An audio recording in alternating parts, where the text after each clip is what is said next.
Will a return to health and the first bye week of the Winnipeg Blue Bombers season rejuvenate this team, get them back on track to playing the type of football we've come accustomed to seeing from this group?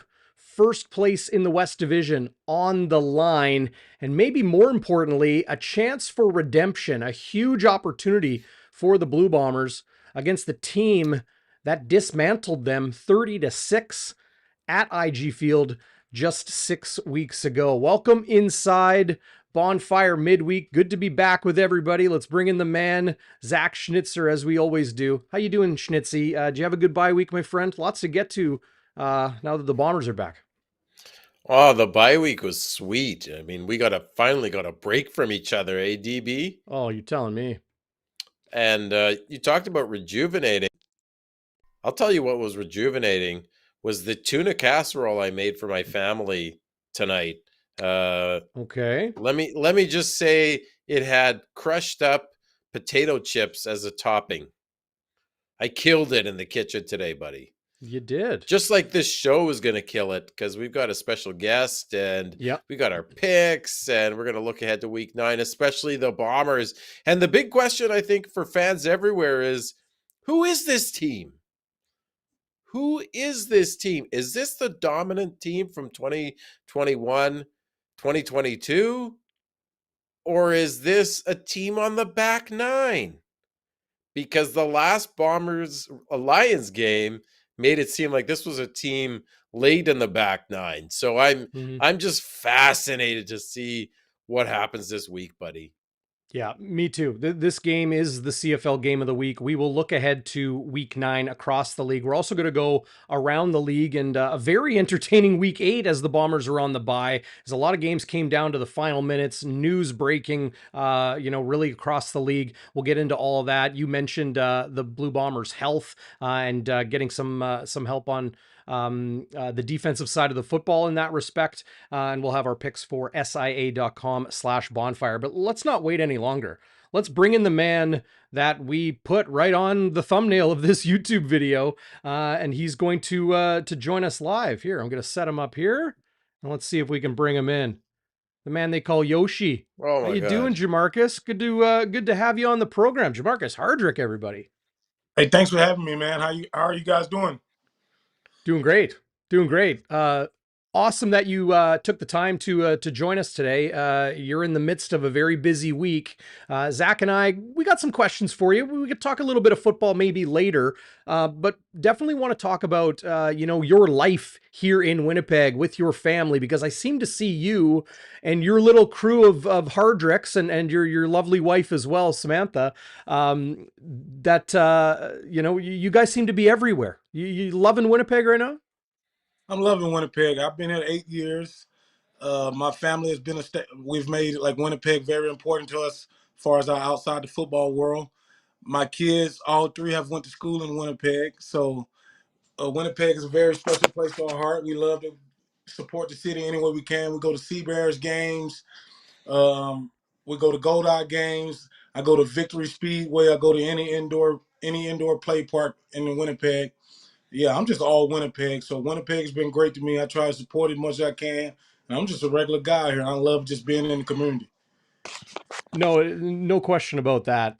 When I saw you at the Sea Bears game, I'm wondering how you found a way to get a Winnipeg Sea Bears jersey that fit you, because you're not exactly an average size man, Jermarcus. Yeah, I did eat a lot when I was growing up. But yeah, I just went over there and the big ad I bought, and I'm just glad it fit. I think it was a 3X or maybe a 4.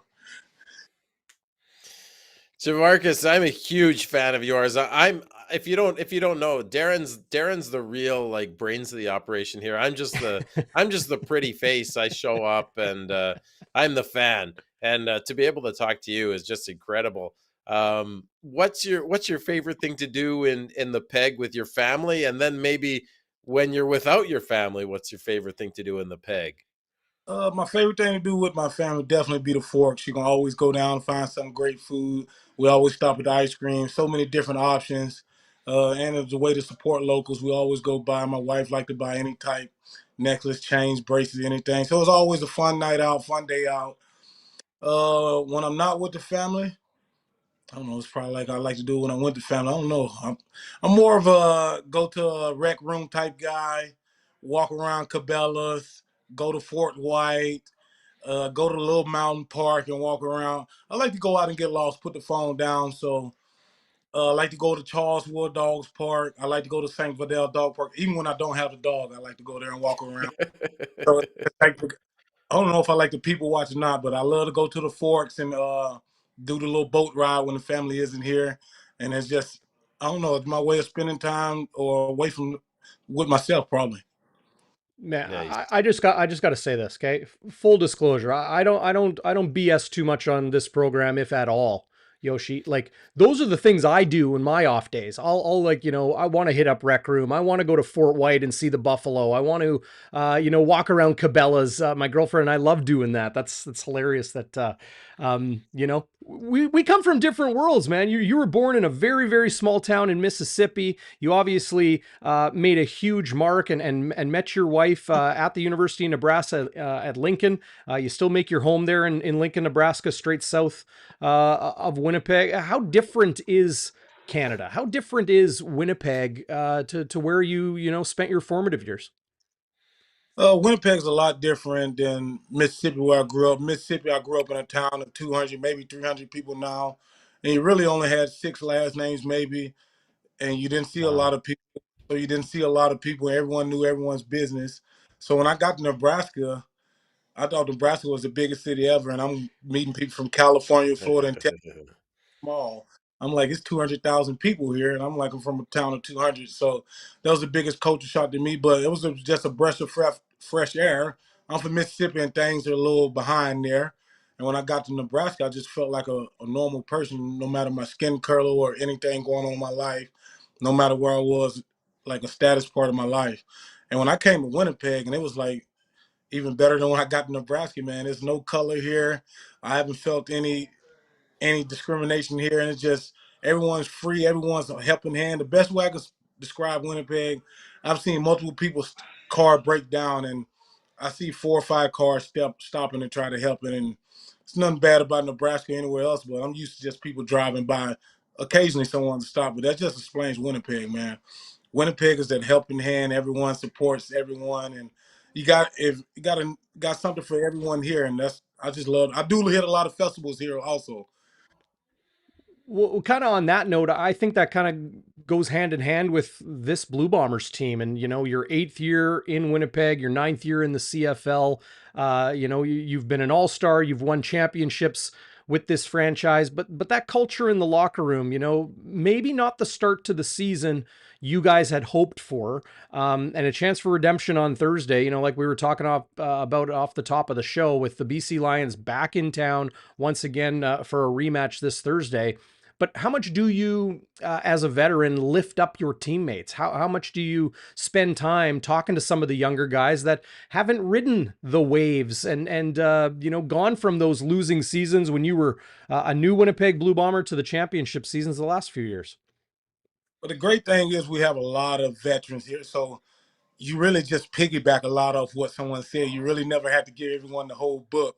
So all of us basically just we have to give our chapter, give our paragraph here and there. And that's the best thing. You don't literally have to get one guy and break it down to him because you got 12 guys that'll be vulnerable with him and give everything here. But I think guys, it's the way we run things here.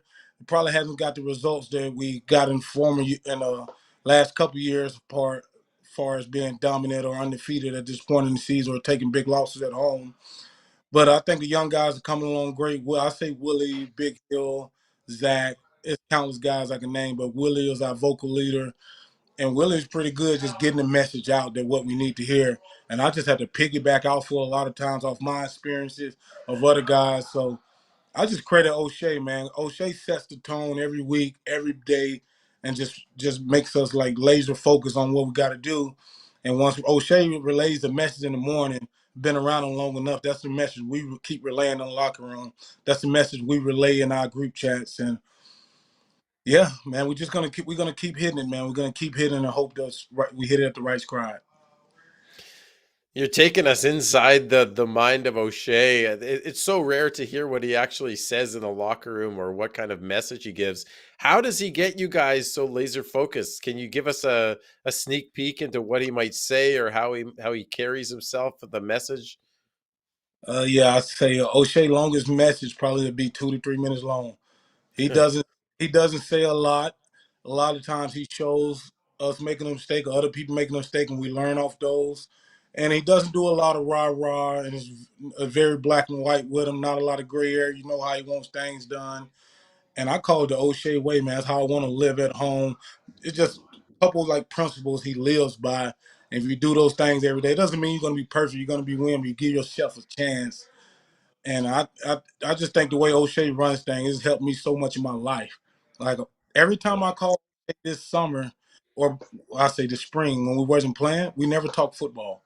It was always about life, being a better husband, being a better dad, being well, this is about football, being better coachable, being easier to be around. And those are all the conversations that I was having. And those are conversations I want to have later in my career because I want to be a coach later. I want to know how to set the tone. Am I doing this right? I don't rub people wrong, but we need to have a sense of urgency. And so I just watch O'Shea do those things a lot. So man, I can never. I'm always grateful. I can never repay O'Shea, man. The talks we have in all season just made my life so much easier at home. Not yelling so much at home and just living, man. Well, I you got a never house full yell of at kids, so home. I'm sure there's some volume in there sometimes. But Yeah, interesting that you share something that I've heard a lot of players share, and that is that this coaching staff and Mike O'Shea in particular, they treat each and every individual as a man, as a person first. You're not a name, you're not a number, you're not a face behind a mask. Like you got the visor and to look so intimidating on the field, but underneath you, you are a human being. Um, did was that part of maybe what contributed to your personal success? I know, Jamarcus, you and I have talked about this, right? Time with BC, time with Saskatchewan, and then when you signed in Winnipeg, they put a weight clause in your contract, and you've admitted that was a big reason to kind of maybe give you a kick in the rear a little bit to turn things around. But how much did the culture of the team and the way Mike O'Shea handles things, contribute to your personal success? I think it has a huge factor in it. I think that was my third team in 3 years in the CFL, so I didn't know how much longer I had in. I was looking at the end of the road. I was thinking I was showing up to Winnipeg just to be a body. And when I got here, they told me about my weight clause and just seeing the way things were ran by a team that didn't have a lot of success, but the much respect they had from the coach and the way he just stuck to his guns. Um, Man, it had a lot to do with me turning my thing around. Him believing in me, them believing in me, and seeing people doing it the right way. Like when I got here and seeing Stanley Bryant, like I was playing with Javon Olafoye in BC, and he always talked about Stanley, but I didn't watch Stanley a lot because I was a fanboy of Javon then. Now I'm with Stanley and I'm a fanboy. I tell Stanley all the time he's my favorite player. And those guys just pick your game up. Like the technician that Stanley was I've never seen things like that before. Javon was a little bit more athletic. I tried to be athletic. Stanley is a technician. Like he just so technical with his hand, how much football he had seen. And Dressler was here. I had played with Andrew before. Westerman, the way he worked. I was just tons of guys. I'm probably gonna forget guys, but it was the way they did things here. The wins wasn't there. The way they worked, the way they stuck to the guns, and the four things they believed in. It's turned me around. That's the way I want to live my life.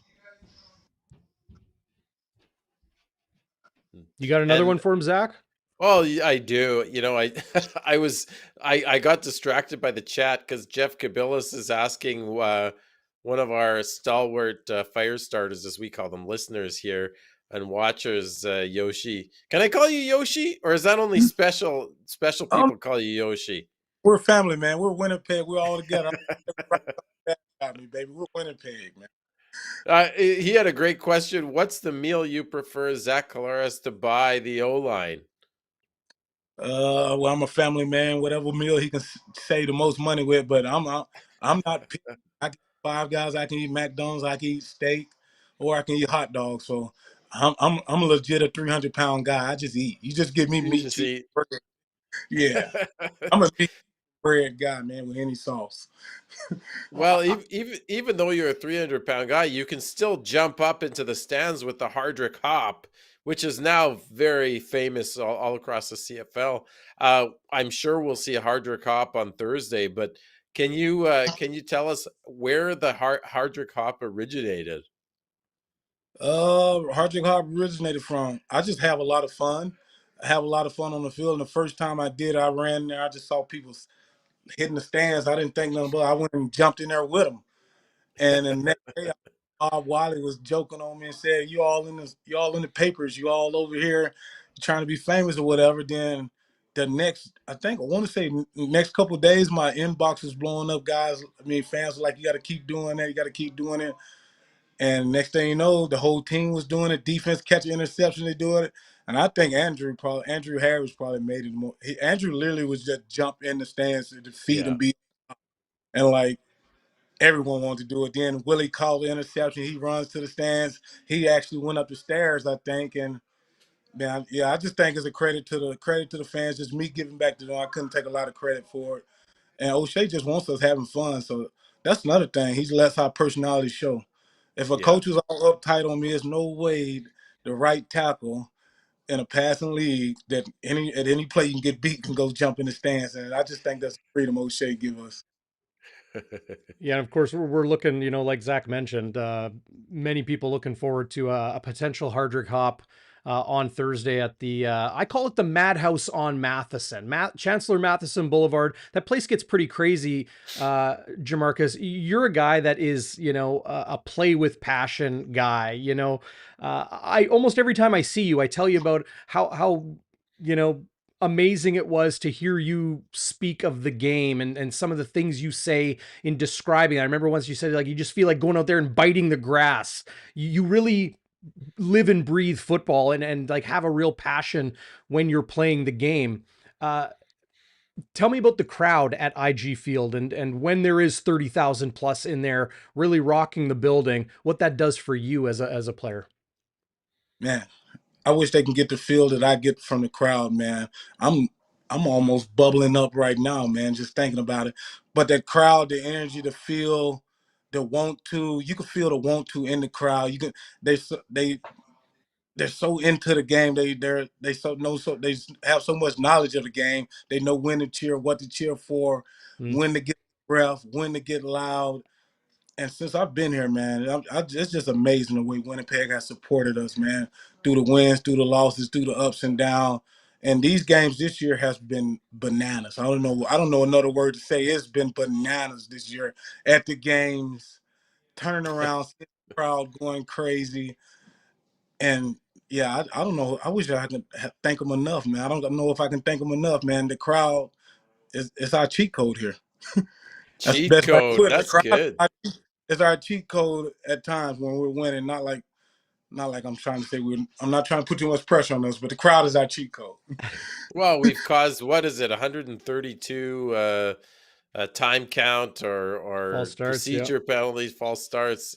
I love, like, I sit behind the Bomber bench, Yoshi, in section 128, about 11 rows up, and I love seeing you hype the crowd. Like, that you give as much as you get from the crowd. I think I see you waving around a little white towel sometimes, or just wave it at us. So I think you do an amazing job of getting the crowd going. I appreciate it. No, I appreciate you guys more than ever, man. I've been on the opposing team, and coming to Winnipeg is something you circle on your calendar, and you won't sleep that week. Knowing you're coming to Winnipeg, knowing that crowd's going to be loud, knowing you got to deal with if it's cold over here. But the number one thing when you come to play Winnipeg as an opponent, you'll talk about the crowd first. That was amazing. I was on two different teams. We talked about BC, and when we talked about the crowd, it was amazing when I played for Sass and came over here for a Banjo Bowl. Think you guys got 10 sacks. I don't know how many times we jumped off sides. That's the first time I got a chance to feel the raft of IG Fields. So when Winnipeg called me and asked me, gave me a contract and told me I had to lose weight, I was like, I don't have to play in that crowd against them anymore. Come on. So that was playing proud in Winnipeg, man. That's what it was. Okay, that's what it was. Before Zach and I ask you about, the importance of this game and a little bit more about football, I wanted to draw attention to this comment. Tamara, who's watching live on YouTube. Great to see you, Tamara. Everybody else out there, thanks for joining us live here on Bonfire Midweek.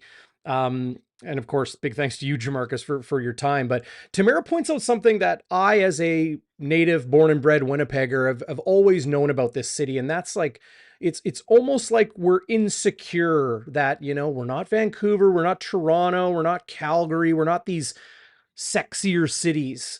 And then you really look at what we have here and the people and the attraction, and you start to see, feel some gratitude for that. And, right off the top, you were talking about that coming from Mississippi and then Nebraska and then, spending time in Saskatchewan and BC before, here in Winnipeg on your pro journey. And obviously time in other parts of the United States when you were playing arena ball and, flash in the NFL as well.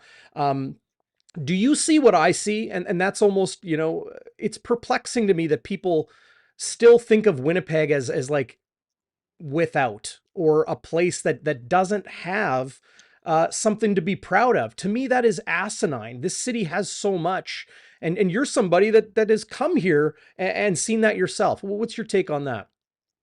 Yeah, I think Winnipeg is the best because, like you said, they're not trying to be anybody. Winnipeg is Winnipeg. It's not trying to be Vancouver. Winnipeg isn't trying to be Toronto. Winnipeg is Winnipeg. We have something here for everyone. We have outdoor activity, indoor activities, family things, every sporting event, baseball, basketball, hockey. We have an outdoor life here. We have malls. What else you looking for? The family atmosphere. You have people walking around. You have thermal. You can't miss here. I don't know unless you want to be bougie. So everything is here in Winnipeg. Yeah, food you need. No bougie here. There's no Yeah, bougie here. And I think the No. best part too is if you're a country boy like you, Jermarcus, or like a lot of my friends that are west of the city, you drive 45 minutes, an hour in any direction, north, south, east, west, it doesn't matter. You can be in the middle of nowhere. You can see some real nature, and Manitoba is a lot more than just flat prairie land. right. Yeah, so I love this place. I trained old linemen in all season. I had 3 or 4 people come up, and while I'm busy, they didn't drive 2 hours somewhere to go fish, or they'll go to take their dogs 2 hours somewhere. Just have all these great stories to come back. All the great food they talked about that they buy when they come to Winnipeg that was made in Winnipeg. I want to say Crown World is probably not in Winnipeg, but just the Manitoba connection. When Just down people the road. Yep. it's just so much to come up here. People was taking Gimli fish home right outside, or it's just so much in Winnipeg. I done had 4 people come up in these 4 games we done had already, and everyone just come up and see what I've been trying to tell them forever. And everyone I done had come up, and we can just go to the keg, and there's tons of places up here, and they just said the steak cuts like butter, just the way the food is. You wait a little bit in the fast food restaurant here and drive through, but the food's gonna be fresh. The food's gonna be fresh. People are gonna be nice to you. It's just different. Winnipeg is different. You have to be here to experience it. On the outside looking Yeah. in, it probably looks like it's cold here and it sucks. And it's a blast here. I don't know a better way to put it. You guys know it's a blast here. You work here, you see people in the community. It's just everyone's about Winnipeg. I don't know but better way to put it. Winnipeg's the place to be. Yeah, no, I agree. I'm going to let Zach ask a football question here, but I'll just end Oh, with this. There's an old cliche in Winnipeg, and I'll change one word, but Winnipeg's reputation keeps the jerks out. And I think that really, because everybody here, it just, you got the right mentality if you're a Winnipegger and you appreciate it for what it is. Anyway, sorry, Zach. I know you want to ask yeah. about the Well, Lions on no, he's Thursday night. making me psyched up about Winnipeg. I'm even happier to be a Winnipegger, and I'm from here as well. Um, no, just thinking about the game on Thursday, from a fan perspective, it was shocking to see what happened the last time we played BC, and I know we gave up more pressure than we wanted to. What's the mindset coming into this game? Is it more there's revenge on your mind, or is it, we've forgotten that game completely and we're just going to do what we do, we're just going to play our game? It's not a revenge, or we haven't forgot it completely because we had to watch that film all week. But definitely can't be revenge. If it were a revenge game, we'll let that game beat us twice. So that game can only beat you once.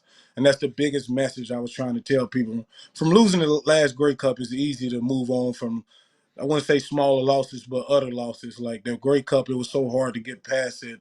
And I just remember talking to Osha, Marty, and all season. It's like, can't let this game beat us twice. So I think that was a little easier for us to move on in the first beginning. But yeah, it was pretty hard. We gave up more pressure than we wanted. We didn't play our best. And just hats off to Winnipeg. I think I'm a Winnipeg. There's no excuses. They were the better team that day. Yeah, I don't have an excuse.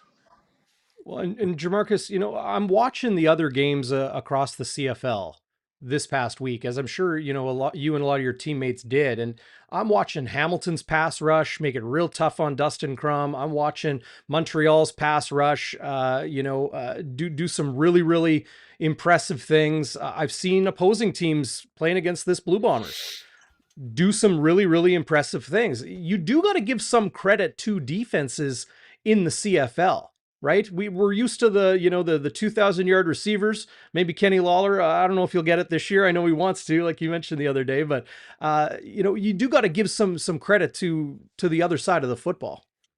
Yeah, a lot of credit to the other side of the football field. Those guys get paid too. Defensive coordinators have been great this year, scheming things up and drawing things up. I just love where the league is going, man. Every team is bringing something new every year, something new wrinkle. Then you see it again from another team. Everyone's has their own creativity though, and teams have a way of attacking our pass protection or attacking other people's pass protection. And it's not like when I first came in the CFL in 2014. You blocked the guy over your head, and it was a big wrestling match. All these guys are cats now. They're lining up wide. They're doing a lot more twisting. When I came in 2014, it was more the John Chicks, the Bowmans over there. You get what you see. Like they're coming right down your head. They're coming right down the middle. The guys were a little bigger. They're a little on the smaller side now. They're faster. Defenses are playing faster. I get a lot more movement up front. It's not really one-on-ones, and then when it's one-on-ones, you're looking for a twist, so you already a step behind. So I just credit the defenses, and yeah, they're making you play a little bit more honest, and they're attacking offenses different ways than I've seen in the recent years. Not just saying in this year's over my tenure in the CFL. When I came in 14. Yeah, you probably saw a couple blitzes. Now you're seeing the safety blitzes, the half blitzes, the corner blitz. They can all blitz together now at the end and cover the slot back or something now. So, like, it's just so creative and so many athletes out here. Like, the athletes you have in the CFL now, you can blitz a safety down the middle and make Willie run with one of the slot backs. I'm not Right. saying he cover him in it. I'm just saying the type of athletes that are in the CFL now. Like Betts himself, he's one of the fastest guys off the ball I've seen in my 9 years in the CFL. Like, that's just a credit to him working hard and a credit to his coaches letting him do what he do good. And he's Canadian. Yeah. Yes, he's Canadian, and you wouldn't know that about it. I don't know if it's a difference between Canadian and American players, but he's a baller, baby. I played against him. I know I played against him last year. He got the best of us early in this year. I played against him last year, and I was like, man, that guy, he knows the game a little bit. It's nothing flashy. He knows the game. He knows where the ball's coming. He knows where the ball want to hit. It was only a matter of time before it like all clicked, and I'm sad that it all clicked on us, but it all clicked. It's clicking on everyone else too. But yeah, it's a hats off to him. He had a great game, and I'm excited to go out there and compete with my boys, man. Yeah, I'm looking forward to seeing you and Stan and the rest of the O line up against the Matthew Betts and the Woody Barons and very talented defense that the BC Lions have. You could almost argue the best in the league this season. Where does that leave your club right now? We're going to probably we will get depth charts Wednesday morning. Thursday is the game. We're just 48 hours out here. What's the key to a Blue Bombers victory from the man himself, Jermarcus Hardrick? Key to a Blue Bomber victory. I say all three of us having each other back. I don't want to just put it on one. Us, all three of us having each other back, going out there and loving on each other. And when we look up, we'll love to score. Like I say all the time. Everyone has a different message. I tell us all the time. Willie said, "I love y'all." I said, "Let's go love on each other." If we do the things the right way, it won't be perfect. Those guys get paid too. They're gonna make plays. But if we go out there and play the way O'Shea has told us to play or has showed us the way we can play over the years, and we do that and we have each other back, we'll be happy, and the crowd will have our back, and it'll be a fun one leaving Thursday. Yeah, well, we're looking forward to it. And Jamarcus, this was so great, man. Great to talk life and football. With someone so beloved as you by Blue Bomber fans. Me as a reporter, you're always one of my favorites to talk to. So thanks again. Appreciate your time, and rest up. It's going to be a battle. I don't have to tell you that on Thursday. Thank you guys, man. You guys take care. We got to do this again, man. I really enjoyed it. Yeah, anytime we'll have you on, Yoshi, a regular guy. There we go. I'll be looking for a job whenever I'm done. I'm calling you two. Okay. Please call me anytime. All right, man. Cheers. Cheers, Jermarcus buddy. Hardrick joining us here on a Bonfire Midweek. That was a great conversation. Oh man. When I was thinking about who to maybe bring on this week, we talked to Willie Jefferson. I talked to Brandon Alexander. I'm like, it got to be someone on offense. Talk to Dembski before he had his baby. I'm like, who's going to be a good guy to talk to coming out of a bye week about the city, about things to do here, and then obviously going up against his former team with the BC Lions coming to town. And I was like, yeah, it's got to be Jermarcus. That was great. Oh, dude, well done to get him on there. The I didn't highlight do for much. me, the It was highlight for just me Darren. is when It's all Darren Cameron. It's all Darren Cameron. Wasn't the highlight for you when he said Winnipeg isn't bougie? I mean, come on. Yes. That's bulletin board. That's I great. love that. I love that. I love it. You ain't going to get bougie here. You're just going to get No. Manitoba. Anybody who tries to be bougie here, they don't last long. You know where it's definitely not bougie in like the best way?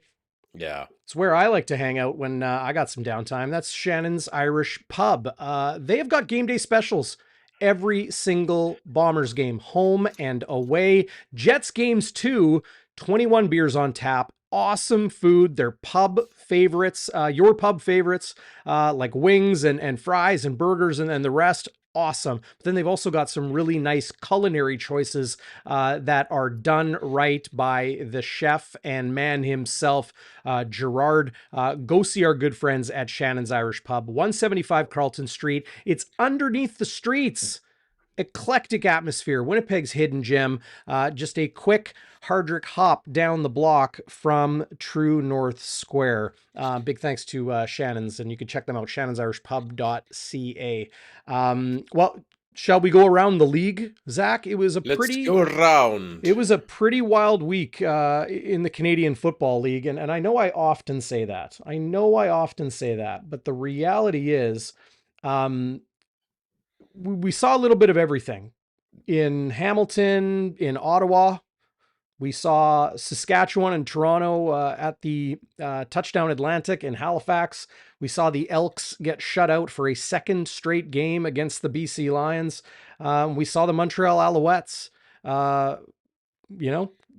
find a way to keep Jake Mayer out of the end zone and capture another victory to look like they're firmly in the middle tier of the Canadian Football League. I guess we can start with the Ottawa Red Blacks and just pulling up Crumback denied. Yeah, like I mentioned to Jermarcus Hardrick, the Ottawa Red Blacks hung around, but the Hamilton Tiger Cats defense made it so tough on Dustin Crum to really get anything going. Those numbers that you see right there, that's for real. Bo Levi Mitchell threw for 353 yards, but the biggest news that came out of this game is the injury that he suffered on the final play, victory formation.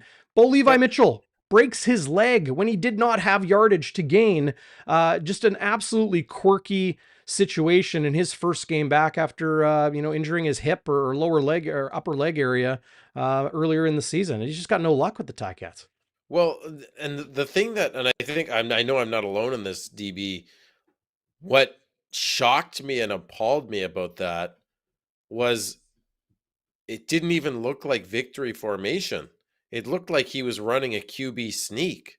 Like he rushed the ball, and I don't understand why they were rushing. Like, why didn't they just take a knee? Was it because they were so close to their own end zone but that's that they would have to give up a safety? He can lean forward and put a knee down, just like I don't understand it. He can literally. This is what players will do. This is what quarterbacks will do. They'll go up to the ref and they'll say, "We're in victory formation. I'm just going to take a knee here. I'm not trying anything funny. I'm going to put my knee down real quick because we're backed up against the goal line." You tell that to the ref. You tell that to the So umpire, so in place the other ball down. words, And that's then good you to take the know. snap and you tap your knee real quick, and you don't have to get in there and get dirty. I don't know what happened. Nobody's going to tell us.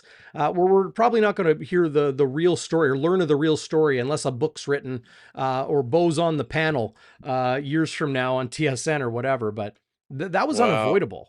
I don't And know, man. Maybe I'm connecting some very wide dots here, but you look at the Grey Cup, we beat them in overtime, and that Tim White conceded single, and then you look at like this type of play with Bo. It's like, is this coaching? Like, is there someone who keeps having brain farts? Like, it's just like inexplicably stupid. I mean, they it's possible that they just lost their season on that one play. Mind you, Bo yeah. threw 5 interceptions, so it's not like he was lighting it up, but, No, but they were letting terrible. him work it out, right? They were letting him just kind of drop back and throw it. Dustin Crumb's legs uh, continue to be dangerous, right? Picking up first downs. He was once Yeah. again the leading rusher in the game with 82 yards on 13 carries. But that's the first loss the Red Blacks have suffered in nearly a month, nearly a calendar month, as they won 2 straight. Overtime thriller. The Crumback, of course, against the Winnipeg Blue Bombers the week prior. But the Ticats, I mean, they're staring down a schedule the next 4 weeks that is loaded with BC, Winnipeg, and Toronto. Those 3 teams are who they'll face in each of their next 4 games. So Mm. things are not getting any easier for the Ticats. Just pulling up the Riders Argos game in the touchdown Atlantic. Chad Kelly didn't need to do too much with his arm, 122 yards passing. But the Toronto Argonauts just really, well, of course, Javon Leake with a huge punt return touchdown. And the Toronto Argonauts just not allowing Mason Fine and another backup quarterback that's struggling this year with the Saskatchewan Roughriders get anything going. And the Argos remain undefeated. What are you seeing in Toronto, Zach? Well, my question is, are they just you've used the term flexing. Are they just flexing on teams? Like, have they scored less than 30 points in a game this year? I don't think they have. Like, Yeah. I think every game they're scoring over 30 points, and defense and special teams played a role there. But how They had good is it one for touchdown this on team? offense. One touchdown on offense. Yeah, they scare me, Darrin. Yeah. That's what I take away from that. Is this Argo team scares me. You see the way Ouellette runs the ball. He just angry, and he's fast. He's a gasher too, and he's ripped. Like, he could just run guys over. And then Chad Kelly. I mean, they called him Swag Kelly, I think, for a reason. I think Yeah. he had one of the highest ratings on Pro Football Focus, even better than Kalaris had one week. So, and then their defense is stacked with playmakers. I don't know, man. Like, they scare me. If Winnipeg was playing them, I don't know that I would pick the Bombers right now. Yeah, the Argos are legit. Chad Kelly is legit. Yeah. Maybe it got a little bit, Winnipeg viral. My statement about Willie Jefferson being the best player in the CFL today. I still feel that way. But I said, hey, if you want to think it's Zach Collaros, if you want to think it's Jake Kelly, absolutely.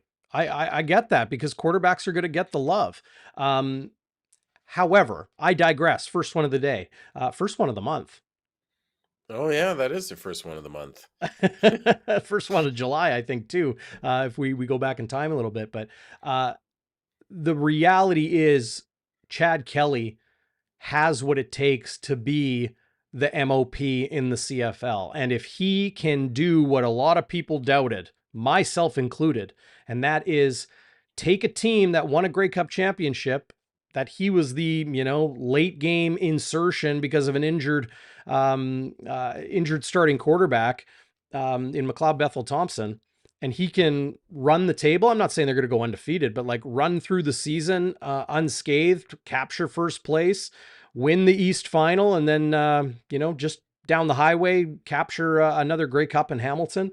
That'll really say a lot about Chad Kelly. And, he's saying all the right things, doesn't want to go to the NFL, not interested in that anymore. but he could get that phone call if he puts together a season, like he's done through the first third here. No, he looks like the real deal. And in some ways, it makes that Grey Cup loss a little more palatable, because if he was just an overhyped, not very talented sort of backup sort of guy that we thought he was when they won the Grey Cup, that would have sucked to lose to someone like that. But to lose to the Chad Kelly we know he is now, it's like, okay, this was just a sneak peek of things to come. When he juked Adam Bighill, right? That infamous 2nd and 15, 20-yard run that set up the go-ahead touchdown in the Grey Cup. So the last thing I'll say about the Argos is I just hope that Chad Kelly runs into a brick wall one game, and the Bombers just hit him in the mouth really hard and just bring him back down to the earth. But that's the fanboy in me. Yeah, no, I hear you there. I think it just leads to the importance, or speaks to the importance, of this West Division first place game on Thursday night. Hey, you know where to go for your pregame show. Chris Walby joins me live Wednesday. That is tomorrow, Wednesday at 3 p.m. Everybody at Winnipeg Sports Talk will be joining Game Day Winnipeg live immediately following that show, Hustler and Remo's show. And then we're going to, do it on the post game as well. Zach, you'll join me on Game Day After Dark. There's nowhere better to be when it gets dark in Winnipeg following a Blue Bombers game. But quickly to wrap up CFL Week 8, the BC Lions blank the Edmonton Elks. Now the Elks have decided to make a change. Jarius Jackson will now be their acting offensive coordinator. He will be the play caller. And Stephen McAdoo, who was with the Saskatchewan Roughriders in years past, he's actually going to move from the offensive coordinator role to a defensive coaching role, still on the Elks staff. But Dane Evans, who has taken over for the injured Vernon Adams Jr., was outstanding in this game. And I get it, it's there. He's playing against the Elks, but he was Pro Football Focus's top performer this week, or the honor roll as they call it this year. 25 of 32 for 330 yards, 2 touchdowns, no interceptions. And he told TSN after the game, he's like, I didn't do anything special. I just ran the offense. But the reality is, people wondered if the Lions were going to be able to keep up their strong play without Vernon Adams Jr., who was having an MOP-like season, in that conversation during a very hot start. We saw him here in Winnipeg 6 weeks ago. Suffers a knee injury a couple weeks ago. No major ligament damage. They have been monitoring him.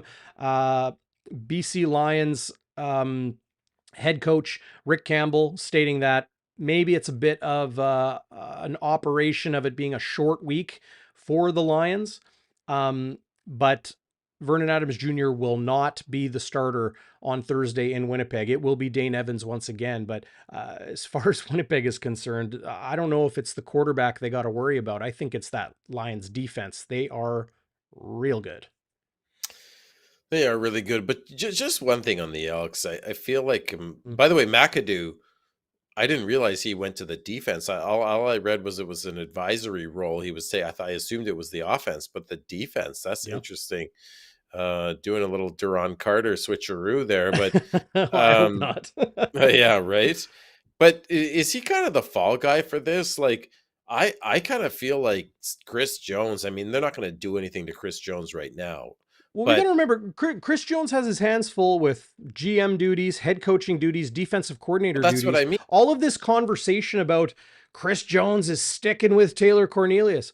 Maybe it wasn't Chris Jones sticking with Taylor Cornelius. Maybe it was McAdoo, right? Well, that's what I wonder, because I look at him even entering the season with Cornelius as that should be hung on Chris Jones. Like he came into this season knowing what he knew about Cornelius and thought this guy could even be average, is a joke. But maybe at this point it's more McAdoo, and maybe Jarius Jackson he wants to ride with Daggy, and there was a conversation about that, and that's where they're going.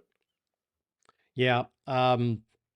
interesting how when this change happens, they kept it kind of arm's length from one another, but also the decision to say, okay, it's going to be Daggy and Ford Yeah. going forward, and Taylor Cornelius. Well, he will dress. He will be on the roster, just running the short yardage, as you mentioned there. But the final game of CFL Week 8 was one that was wildly entertaining, and another one that came down to the final possession of the game. And there was Jake Mayer throwing for 256 yards, 2 really costly interceptions, but he had 3 chances from inside the red zone. I think they were even on the 11, 3 shots from the 11 to score, and couldn't do it. Third down in particular was a poorly thrown ball to the end zone on, I guess it was a fade route. But the BC line, or Yeah. pardon me, the Calgary Stampeders, they're at a point right now, Zach, that nothing is going right. They're the most confounding, confusing team in Canadian football today, because they're good enough to win games, but they just find ways to not.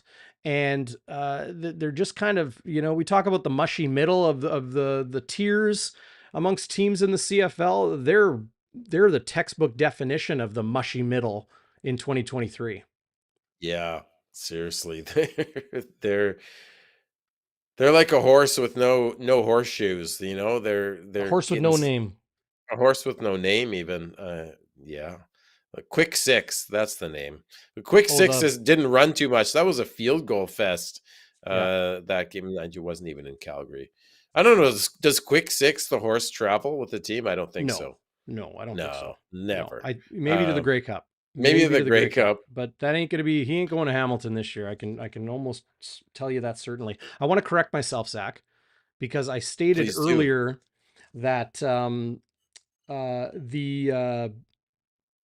the Hamilton Tiger Cats have. I mentioned the wrong team having Toronto, BC, and Winnipeg 4 times in their next 4 games. It's actually the Calgary Stampeders. The Ooh, Stamps are in BC. They're in BC. They are home to Toronto this week, in BC next week, then home to Winnipeg, and then in Toronto. So the wow. Stamps have 2 wins this season, and their next month is against the 3 best teams in the CFL. Ouch. Yeah, They're in trouble, man. And big like, time. I guess my question is, who is Jake Mayer?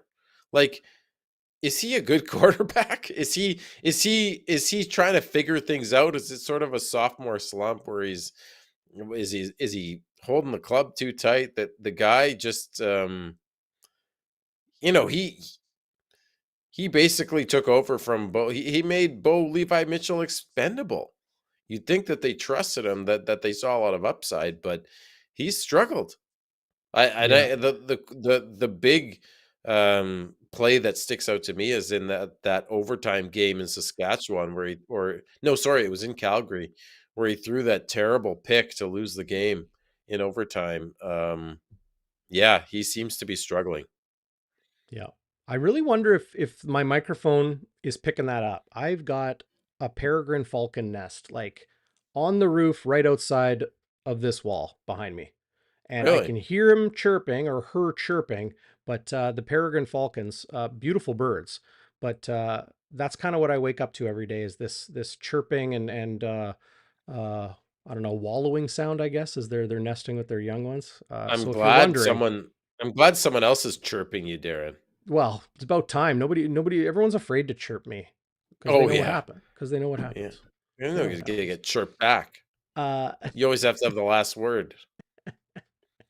well, that's the benefit of having your own show, right? I'm the one on the buttons here.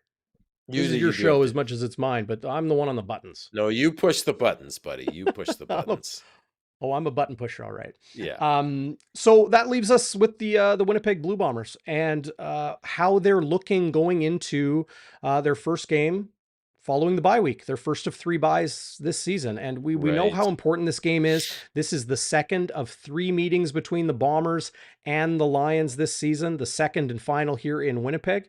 And really, Winnipeg needs to keep the season series alive, because if they're neck and neck with the Lions late in the season, as they very well may be, they're going to need that season series as a potential tiebreaker. So this game brings a lot of implications, a lot of retribution and revenge and all those R words we've talked about before.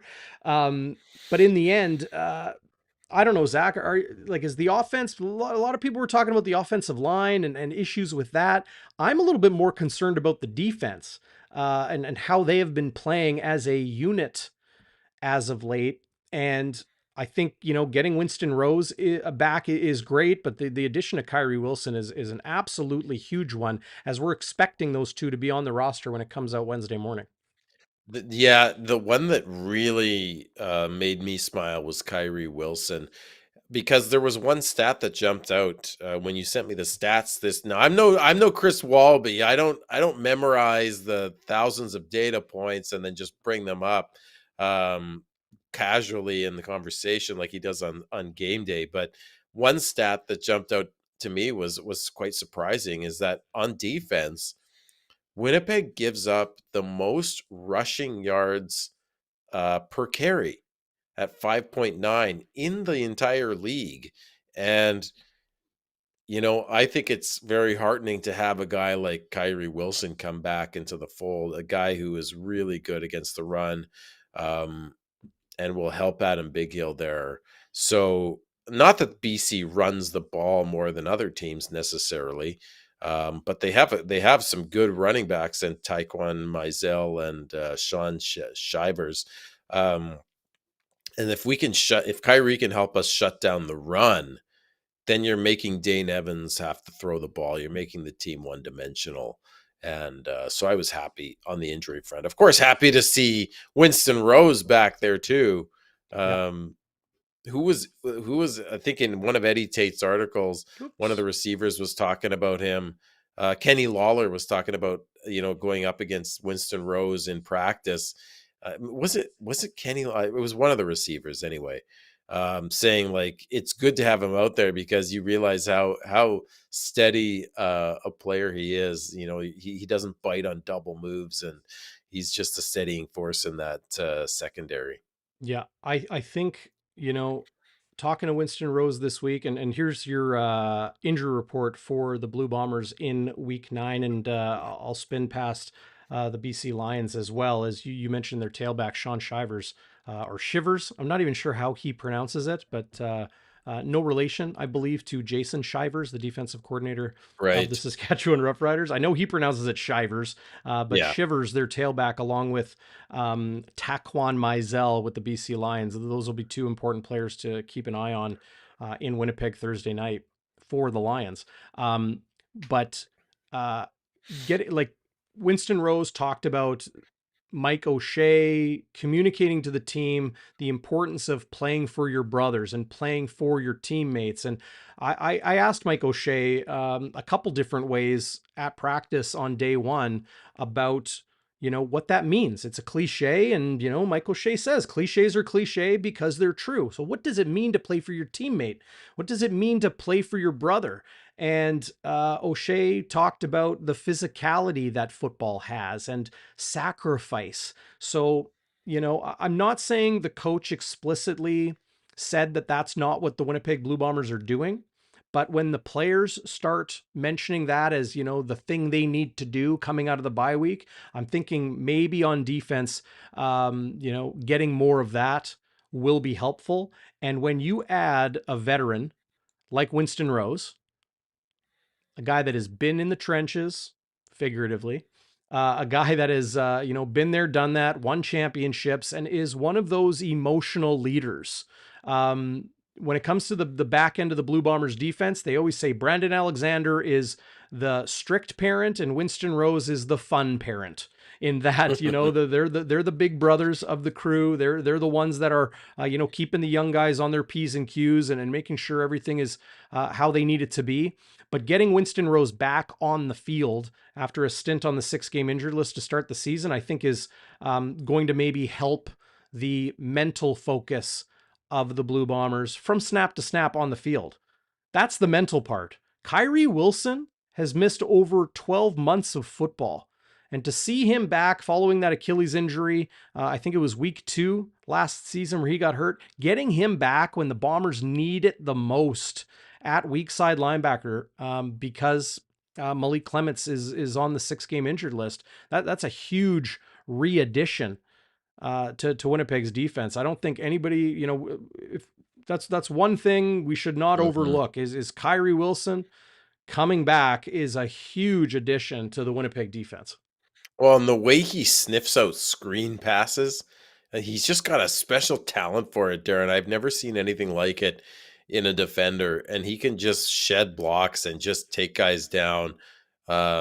Just right behind the line of scrimmage. I just love Kyrie Wilson. I met him at the Taste of the Bombers event they had late in May, and super friendly guy as well, Mm-hmm. and even said in one of the articles I read this week that he enjoyed the rehab process. I mean, Mike, what character? Like he finds something to enjoy in the grinding rehab process that is coming back from an Achilles injury. Just a character guy, a gentleman, and a hell of a player. Yeah, he really, really is. And,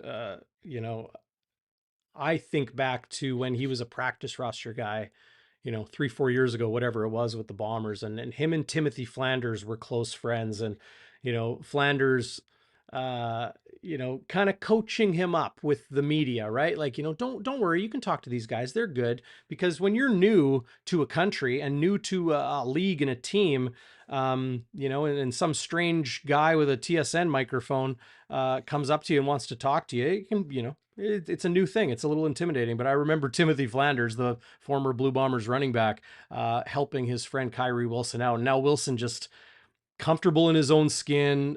Hearing him talk this week about almost enjoying, like, yeah, he said he almost enjoyed the recovery process of a 12-month injury to an Achilles. Is just absolutely bonkers to have that perspective. But it just shows you the type of guy that Kyrie Wilson is. So the Blue Bombers defense with Winston Rose returning, it does not supplant Demerio Houston, who has been, for all intents and purposes, outstanding this season. Yeah, he's had some coverage busts, but he leads the CFL in interceptions and will remain the boundary corner next to Dietrich Nichols in the Blue Bombers secondary. Brandon Alexander at safety.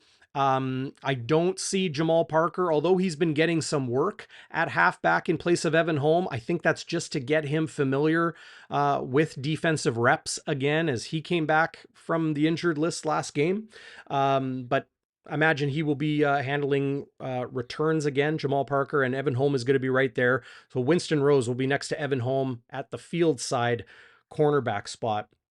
The Bombers have a handful of guys on the 6-game injured list. And I think, Zach, that's not a concern, but something that we should educate the fan base on, is that these guys are not on the injury report because they're on the 6-game.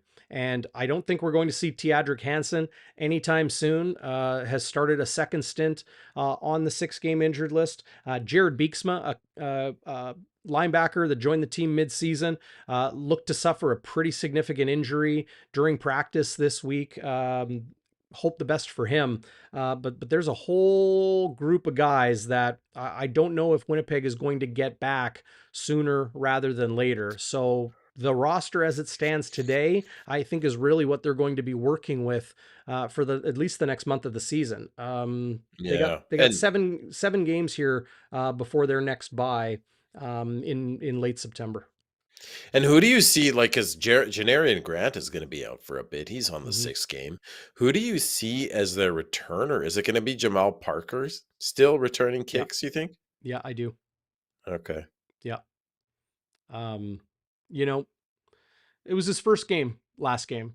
Yep. So I'm going to give him a little bit of leeway, a little bit of leash, and not um, not get on him too much if he wasn't comfortable with some of those punts up His in the first air and sort game. of thing. First game for sure. Yeah, Kurt, who's watching live on Facebook, what's going on, Kurt? Good to have you and everybody else with us. No return game without Janarian Grant. I don't know if Eh, that's totally true. Janarian Grant is special, but we're seeing a lot of kick returns and punt returns go for distance or house. in 2023 across the league. So it doesn't come down to just, you know, pure talent or ability. It's not like a 50 goal scorer. You got to be a 50 goal scorer to score 50 goals. I don't think you got to be a Janarian Grant or a Mario Alford to go house in the Mm-hmm. CFL in the return game. It comes down to your blocking and your scheme and your game plan. So I wouldn't go as far as Curtis saying personally that there would be no return game without Grant. Um, Yeah. Is do yeah, go ahead. no, please. No, I was going to ask is does Gray slot back in Jeff Gray, because you saw him whether it was an injury or an illness, he wasn't the starter last game. Hmm. Um Dobson was in for him. Do you see him coming back at left guard? That's what we've seen in practice this week. So that is Okay. what I expect. But, you know, has Winnipeg had trouble in pass protection? I think at times, but they've Yeah. also been a very dominant group at times. I think the pressure on Zach Collaros is maybe a little bit magnified or amplified because of, you know, just the nature of fans and saying, well, like, well, we haven't seen this before. Now Zach's having to escape and he's being rushed and hurried in the pocket, and he's being forced to make throws earlier, than maybe scheduled. Um, sure, we're going to see I think a little bit more of Liam Dobson, some Tui Ellie in those double tight end sets and that sort of thing. It's going to be important for Brady Oliveira to block, and same with the receivers as well. But I'm not. I'm personally still, the jury's still out in my brain when it comes to any verdict on the Blue Bombers offensive line. And that's because I see flashes. It's not just like, oh, it's only late in the game when they're, running the ball down the opponent's throat. They're able to do that. But then early in the game, they're able to pass protect when teams are blitzing and when teams are bringing tons of pressure. And in the same breath, you can say that there's also times where they're not able to stop that pass rush. And it doesn't Yeah. even have to be blitz packages or anything exotic. It can just be 4 versus 5 or 5 versus 5. And they're having pass protection busts. So Yeah. that's why the jury's still out for me. But I think certain defenses in the CFL have gotten very good, and I'm just not ready to say, wow, this Blue Bombers offensive line is old and they're in the back nine and they're, looking like shadows of them former selves. I'm not comfortable saying any of that because that's not what I've seen. What I've seen is instances of busts. I have not seen it consistently, the same way I haven't seen them play well consistently. Um, all Well, of that yeah, said, Zach, I'm less concerned about the Bombers offense than I am about the defense. Big time. Everyone's talking about the O line. I'm worried about the D. you're worried about what makes you so worried about the defense, because I will just to say one thing about the O-line is I was reading today that they gave up 7 sacks against BC, and so it'll be interesting to see how they play, especially Chris Kolinkowski. I think he had a few holding penalties against BC last game, but Mm-hmm. outside of that, they're only averaging like 1.5 sacks a game being given up, which is pretty average, which is pretty good. So maybe it's just a bad matchup with BC. We'll see on Thursday. But what's making you so concerned about the defense? Well, it's the run defense. It's the run defense, and then it is those deep coverage busts that Yeah, oops, I didn't mean to pull that up. It's those deep coverage busts that we are seeing sometimes. Winnipeg's been opportunistic on the back end of the defense. Is Brandon Alexander as rangy and intimidating as he has been in years past? Maybe not. Uh, I just see other teams' ability to pound the ball, pound the ball, pound the ball, and then wait for that opportunity to put a double move on an Abu Daramy-Swaray, who, will step into a reserve role this week with Winston Rose coming back. But even on Demario Houston, or yeah, on the Blue Bombers have had problem at the dime back spot, the strong side linebacker, Yeah. as some still refer to it, where they've gone from an American and former league all-star in Alden Darby to a Canadian career special teamer in Reda Cramdy, who has gotten the start there the last game and had the start there prior to getting injured in practice a few weeks ago.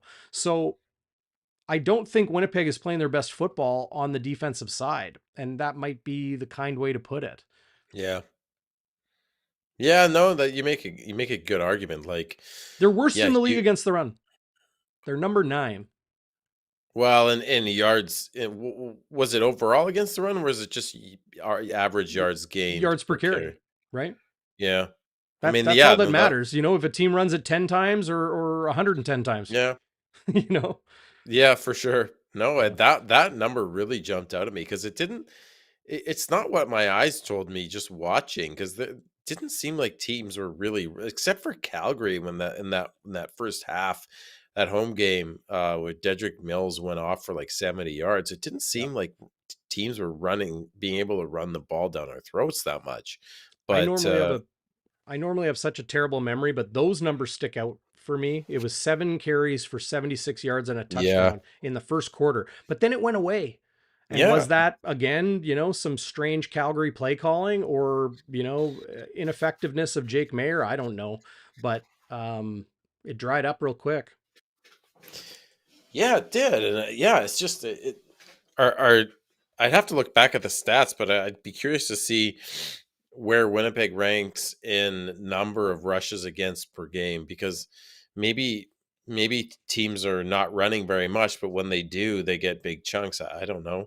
Is it are there outliers? Are we giving up big 20, 30 yard gashes against, or is this like pretty consistently giving up like 5.96 yards per carry? Because if that's consistently being given up, that's very concerning. Yep. No, I agree with you there. I got to shout out David Burns, watching live on Facebook from Cedar Hill, Texas. What's going Nice. on, David? Great great to see you in the live chat. Thanks for joining us on Bonfire That's awesome. Sports. Yeah. The Firestarters are everywhere, Zach. Everywhere. They're everywhere. I wanted to pull up this comment. Where did it go? Oh yeah. Gregory Liverpool says his father wants Brian Cole at linebacker.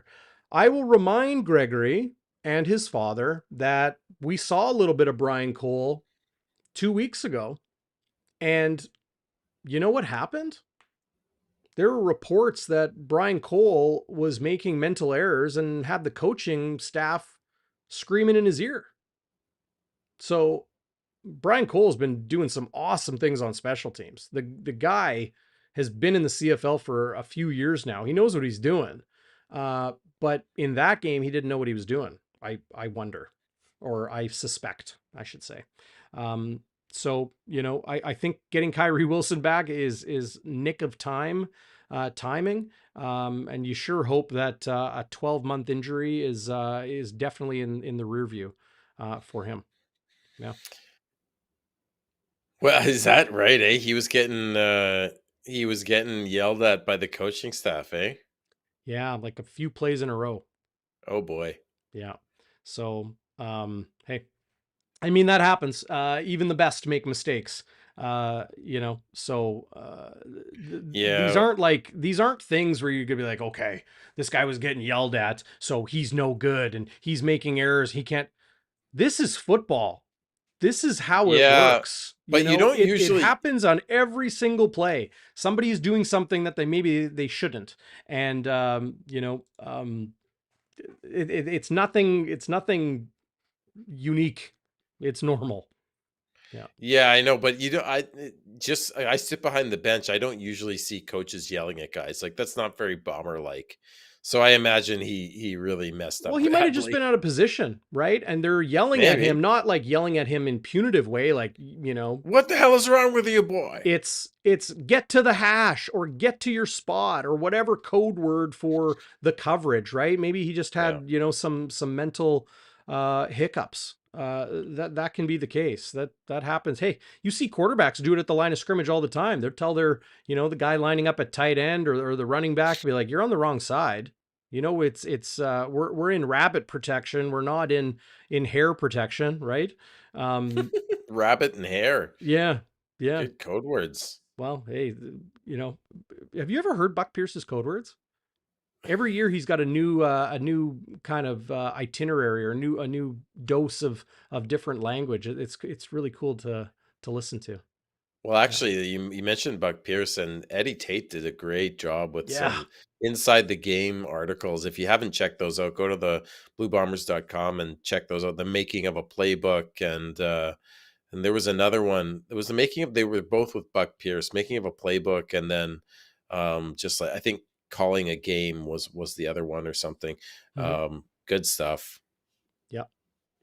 Good question here from our friend Cole McGarvey Oh yeah. from out west. And if you're interested, go check out Cole's YouTube show on the CFL. Cole says, apologies, you guys already discussed this. We have not. But who would you have rather faced at quarterback for the Lions between Dane Evans and Vernon Adams Jr.? I think that's a great question, because Good Vernon Adams question. Jr. is, assumedly very close to being able to play again. The Bombers don't face the Lions that third time is October 6th. So 2 months away. I hate to think October is 2 months away, but it is. Oh my God. So, Dane Evans has played well in relief of Vernon Adams Jr., but who would you rather face Oof. if you were the Winnipeg Blue Bombers? That's a great question. Well, I would rather face, and hey Cole, nice to see you there, buddy. Coast to Coast Gridiron is the name of the show if you want to check him out.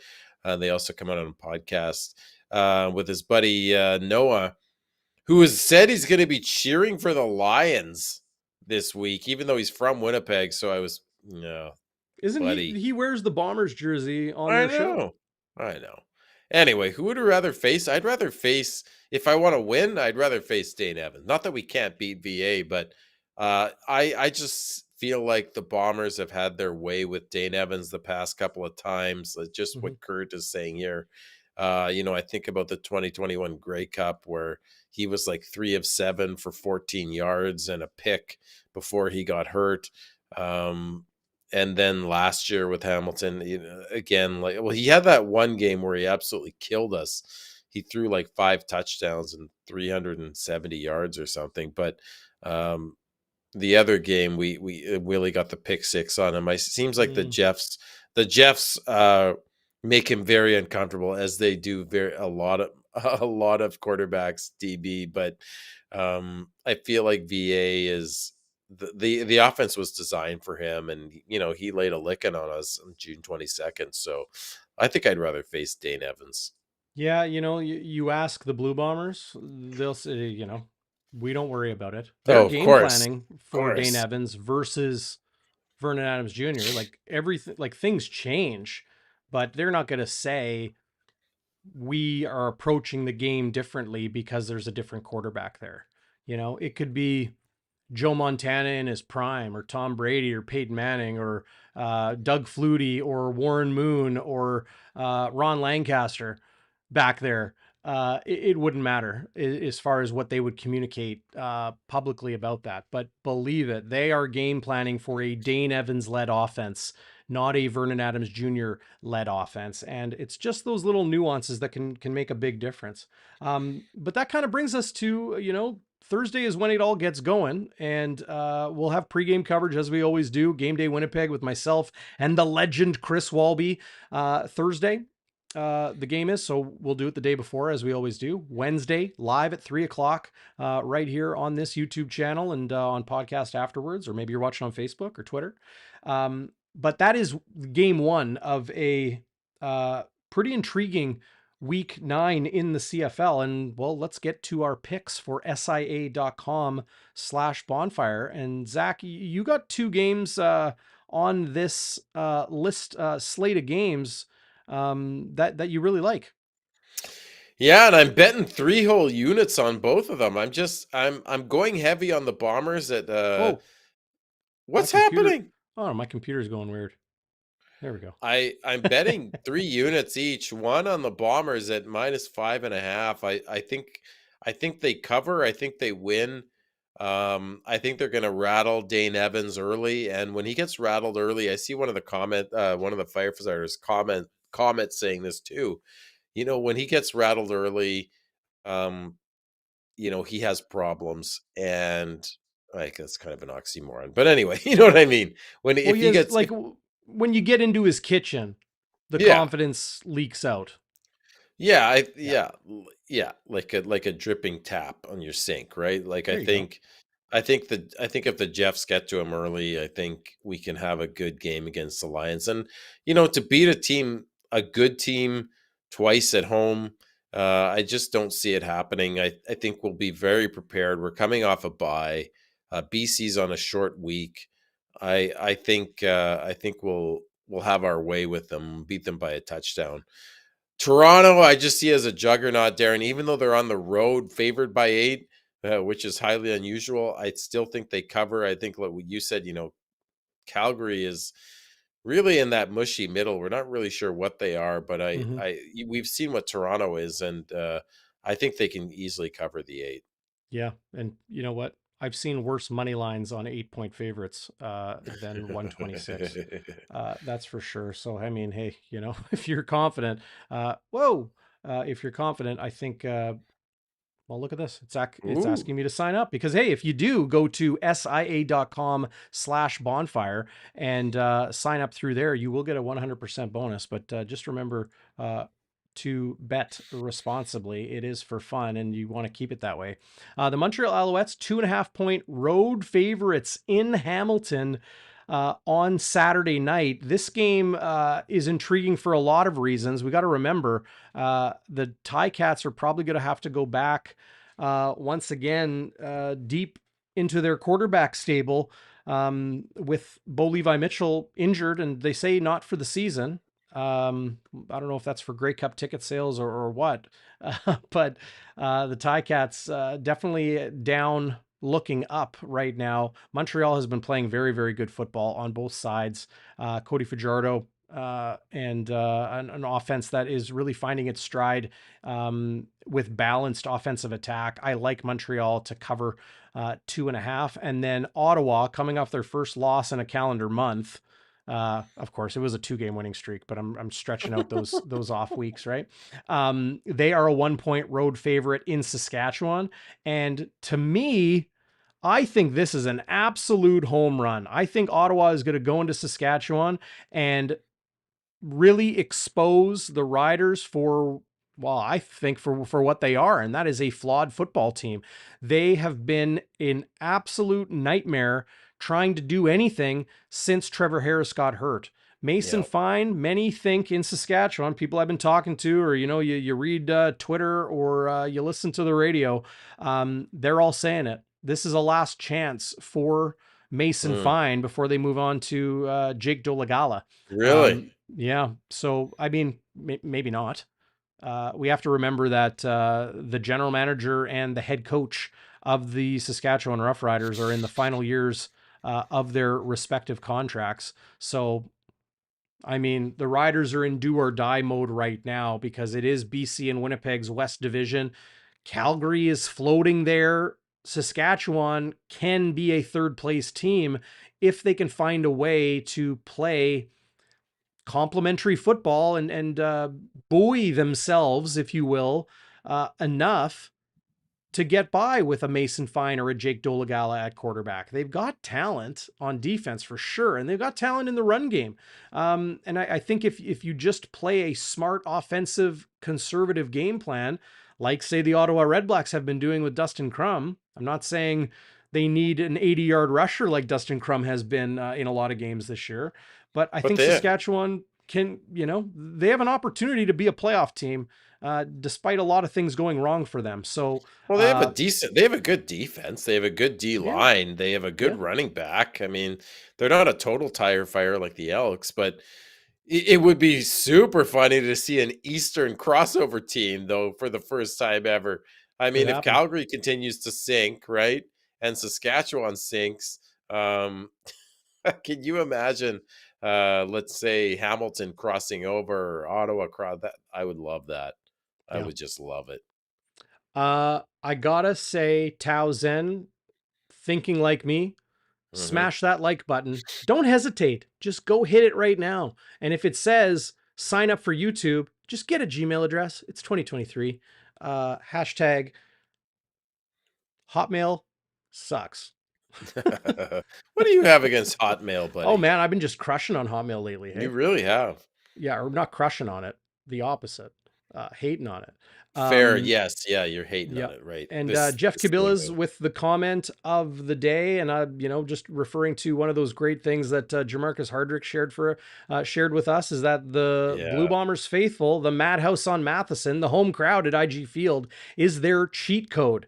I love being love the that. cheat code, says Jeff Cabillas, and great to see Jeff and my old pal Derek and so many people at the ballpark this past week at the Winnipeg Sports Yeah. Talk night at the ballpark. That was a ton of fun. It was great seeing everybody. Oh man, Tristan Rivers' music was there. Isha Yes. Boy Bruce was there. It's your Phyllis was boy. there. Transcona Polly was there. We Yeah, it met was so great many seeing people. Paulie. Yeah, it was awesome. What a great night Winnipeg Yeah. Sports Talk put on with the Gold Eyes there last I didn't Wednesday. see waiters there. Disappointed. Yeah, Disappointed. I'll have wanted to to give settle him for some waiters love. YouTube page. That's what I'll have to settle for. And the world didn't explode when Cabillas and I met, but it might if we were at a Bomber game, as he said. We could do the Schnitzer stair climb together. Um, Although he's probably in a little better shape than I am. Yeah. Maybe he'd wait for me. My knee is. I'm getting knee surgery, DB. I'm gonna be at least 2 weeks on the IR, but I'll be back. For real. This is Yeah, breaking just a news little to me right here on live arthroscopic YouTube. knee surgery, September 16th at 2 p.m. Oh, at the geez. Maple Surgical Center. I know. I'm only Well, 40, but I've pounded these legs too hard in my young lifetime. you getting a cartilage transplant?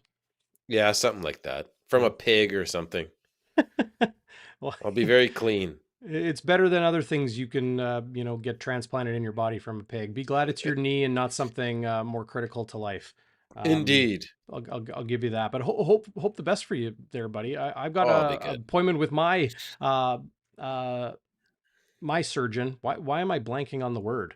Uh, Because you don't want to think about it. That's why. no, I don't, but I'm probably gonna have to get ankle surgery again, like I did a year and a half Yeah. ago, or geez, I guess it was 2.5 years ago. Anyway, those things absolutely suck. So it's important to express gratitude. It's important to get out and talk to people and enjoy your community. And that includes all of you out there, Firestarters, and a great place to do it is Shannon's Irish Pub. Big thanks to Shannon's for supporting the channel.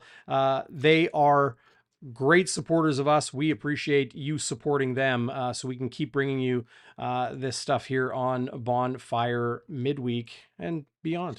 Game Day Winnipeg, Wednesday at 3. We will go live. Myself and Chris Welby. Zach, you will join me as always. Game Day After Dark. We'll get it spicy on the post game. Following, I will say it. I will just say it. Game of the year, Yeah. Thursday night at IG Field. 100% game of the year. Yep. The West is the best, and the two best teams are going at it. I Thank you, mean, Phyllis. Toronto. I think when Toronto comes to Winnipeg, I think that'll be a big game. But right now, this is two Titans in a title fight, right? Because if Yeah. BC wins, they've taken their 4 points up, and they've taken the season series on It's us. like 6 points up. Yeah, at like that point. it'll be really tough for us to, it's early, right? It's week 9, but it would be tough for us the way BC's playing to overtake them. And if you want to be a perennial Grey Cup contender, you want to be in first place. You want to have that first round bye, so no crazy upset can happen, And you and want the cheat one code. win at home. Yep, you have the cheat code.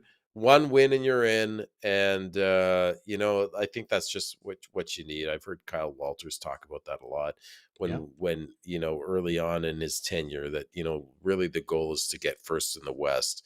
Well, 'Cause you know that's why? You get yeah, an extra game yeah. of concession sales and ticket sales and Well, for everything. sure that too, right? Yeah.